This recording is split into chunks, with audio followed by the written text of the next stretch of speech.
Welcome to this org chart creator. I'm going to show you in this video how to create an org chart like this from scratch. And it's very easy to do with our org chart creator. The org chart creator is a Google spreadsheet, so you're able to use this if you have a Google account or a Gmail account. If not, you can actually download this as an Excel spreadsheet and it'll still work the same. The first tab here that you come to is called Step 0 Members. Now this is an optional thing you can do where you can add all of your team with their email addresses and their name and any other details that you want to add. You also need to make sure that you do actually enter a correct email address, because if you don't enter a correct email address like so, you will get an error here that'll tell you please enter a valid email. Once you've entered everybody's details, you then click on File, go to Download and click comma separated values. So this will download it in a format that you can import it into MetaPulse. Once you've done that, then head over to MetaPulse. You go to Settings, you go to Manage Members, and you would click Import Members. Find the file that you've just downloaded and import it. And that'll put all of your members into MetaPulse in one go. Now when you do add members to MetaPulse in this way, they will not be sent an email. Once you've set up your org chart and you're ready to share MetaPulse with everybody, then you can go through and simply send invite to all of those that you've actually added to MetaPulse. So that's the first step in order to get your members into MetaPulse, but it's not a required step. You can skip that step if you want to maybe do that later. So the next step then is actually setting up your org chart. So step one is you come to this sheet, and this is where you're basically creating the structure of your org chart. So we call them org nodes. It's another name for org area. We can see here we have all of these different org areas, CEO, management, and so on.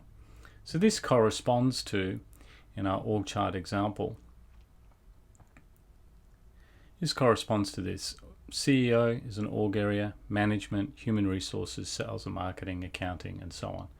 So we can see how they exist all in here. So these are all of the names of the org areas.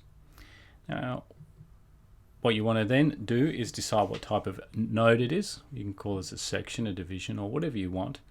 And these are entirely up to you what you call these. And this is also optional. You can leave that blank.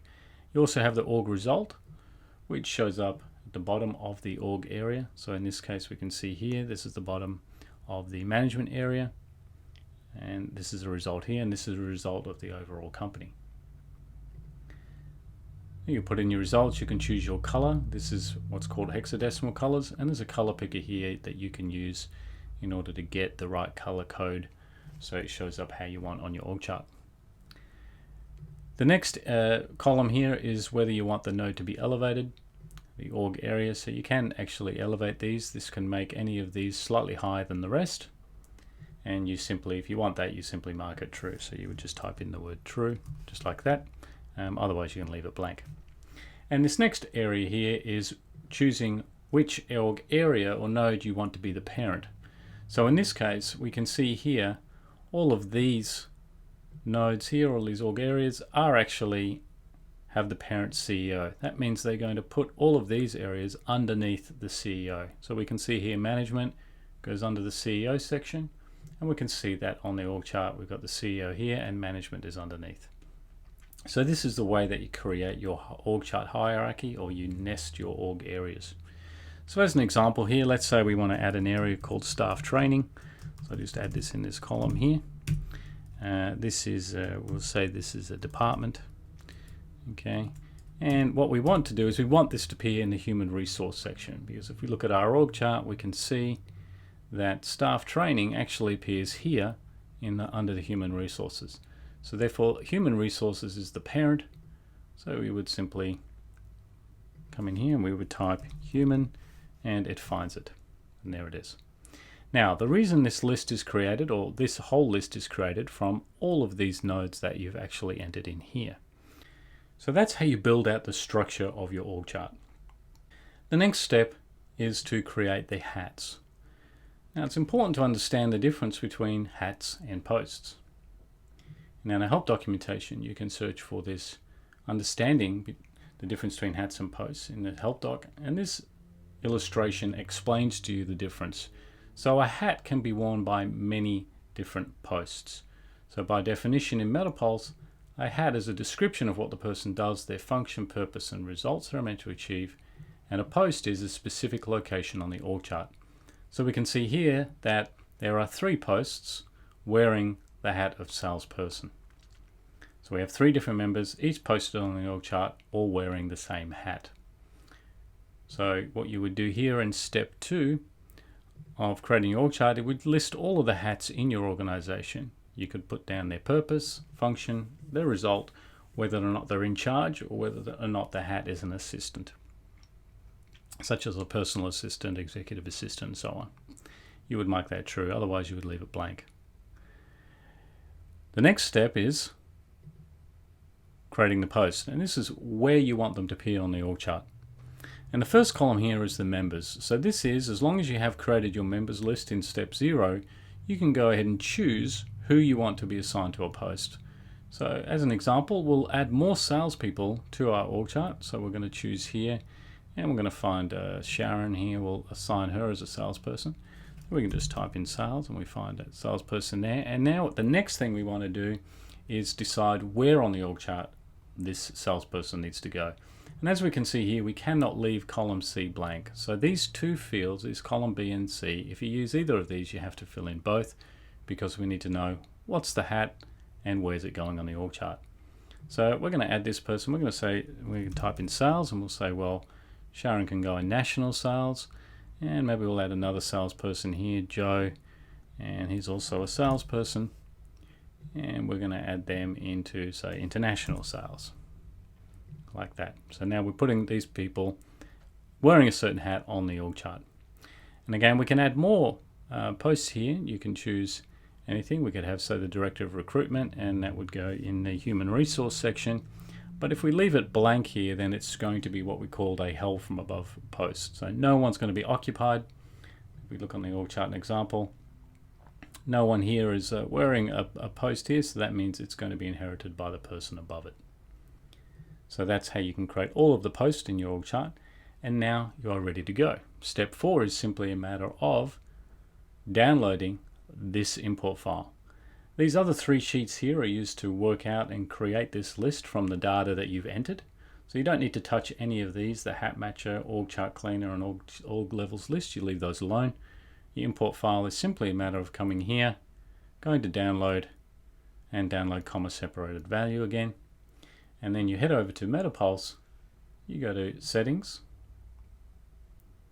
you choose the org that you want to import your org chart into, you click on org chart,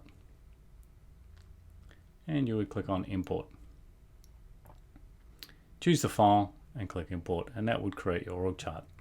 You may get an error on step 4 if the information in prior steps has not been entered correctly. So this can occur in 2 ways.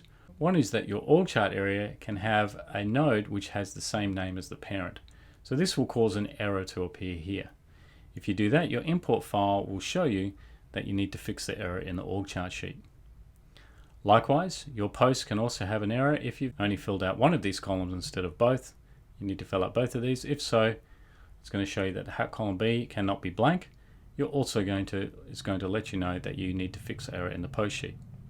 So in order to get rid of these errors, it's obviously just a matter of fixing these by either adding the information that's necessary or just deleting that area, that row if it's not important. And also same in the org chart. We can come over here, and this area here is supposed to not be the same, so we've taken away our errors there, and now we can see we get our full list in the step 4 import file. Now what it's going to look like when you first add your org chart is it's going to look like this.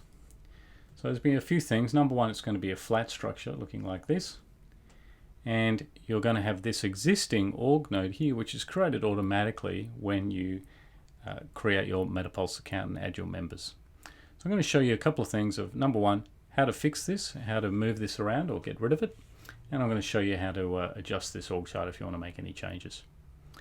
So with this here, there's a few ways. In order to delete this node, you cannot delete this org area here, because you already have posts in it. See, our delete button is actually shaded out. It won't let you delete. So what we need to do is a few things. We need to move these posts here, which can be done very simply. We can move this post here by clicking on the post, clicking on edit, and choosing where else we want this post to go. So we might decide to put this in the CEO area, which would put it up here. We could put it in human resources, which would put it over here. For now, we'll just move this to the CEO area. Once we click update, we can see that this one's now been moved to here. Another alternative is to simply remove the person from this post. So we can do that by clicking on the post again and simply remove the member by changing it to hold from above. And once you've removed the person from the post, then you can actually delete the post by clicking on delete. Now the third option is, instead of trying to delete this, we could just move this entire org area and put it under another section of the org chart. In this case, we're going to just put it under resource management. So we simply find an area, we type in resource. This finds resource management here. We click update, and that's going to move that whole thing and stick it under here. And you can see it's automatically changed the color, and therefore we can clean that up, rename it, and do what we want with it later. Another thing I'll show you on the org chart is if you wanted to reorder some of these org areas. And the way you do that is you go to the parent node, the head node, and you click on manage children. And now we can change the order simply by dragging these around. So let's say we wanted accounting to occur before sales and marketing. We could do that, and we can see they swap these areas around. Finally, if you like to do what we call floating this top node, you can do that by heading over to settings, clicking on the org chart in the menu. You want to edit the org chart, and we want to choose to float the first level. And we click update. Now when we go and look at the org chart again, we'll see that top area is floating. So there's our org chart fully created. If at all you get stuck during the process, you can reach out to support. Simply click on the chat and send us a message here, and we will get back to you. We can also create your org chart for you. To do that, you can check out our add-on services. Simply click on Help Docs, type in add-on, and under our pricing, you can check out our add-on services, which includes org chart setup we can do for you. So if you already have an existing org chart in Word document, Excel, PDF, you can send that to us and we will build it in MetaPulse for you. And you can enroll in these add-on services simply by coming to the pricing page, clicking on any of these buttons, entering your credit card details, and we'll take it from there.